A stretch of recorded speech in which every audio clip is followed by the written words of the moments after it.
Здравейте! Днес искам да ви разкажа за един много интересен начин за самоопознаване по датата на раждане. Такива начини има няколко. На мен са ми доста интересни и днес ще разгледаме един от тях, наречен матрица на съдбата. Изглежда ето така и може някой от вас да са виждали тази схема вече. Знаете ли, че според матрицата на съдбата всеки човек идва на този свят с определени таланти, житейски уроци и задачи?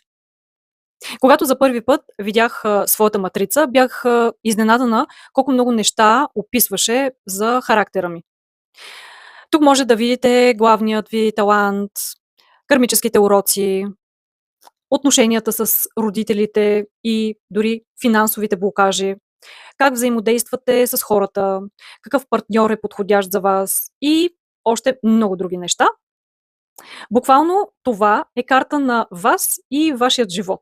Днес искам да ви покажа накратко какво означават основните точки в матрицата и какво могат да разкрият те за вас.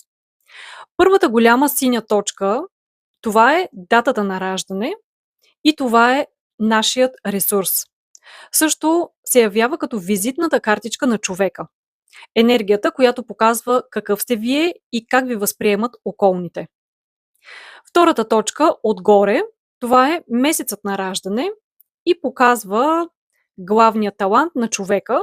Това е най-положителното проявление на енергията в цялата матрица. Тази енергия е като дар от Бога и именно чрез нея човекът получава връзка с висшите сили и тяхната подкрепа. Много важна точка, която трябва да се използва. Следващата важна точка е червената точка отстрани. Това е задачата на душата. Отговаря за задачата, която сме дошли да реализираме в този живот. Именно чрез тази точка се осъществяват нашето развитие и преминаването през житейските уроци. Тази точка обаче може да се проявява и като препъни камъка в финансите ни, защото е материалната карма от минал живот. Какво означава това?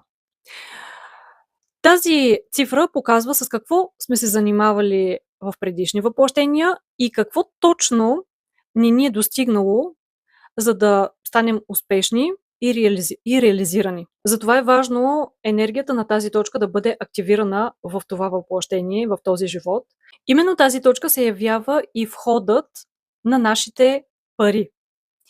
Така че е много важно енергията да бъде проявявана в плюс. Ако тази енергия не бъде активирана, тя ще действа като камък, който блокира притока на пари, ресурси и възможности. Може да си представите една река, която трябва да тече и по средата е сложен един огромен камък, който не позволява на водата да се стича. И последната точка е червената точка най-отдолу. Това е енергията на кармичната опашка. Тя показва негативната карма от минал живот.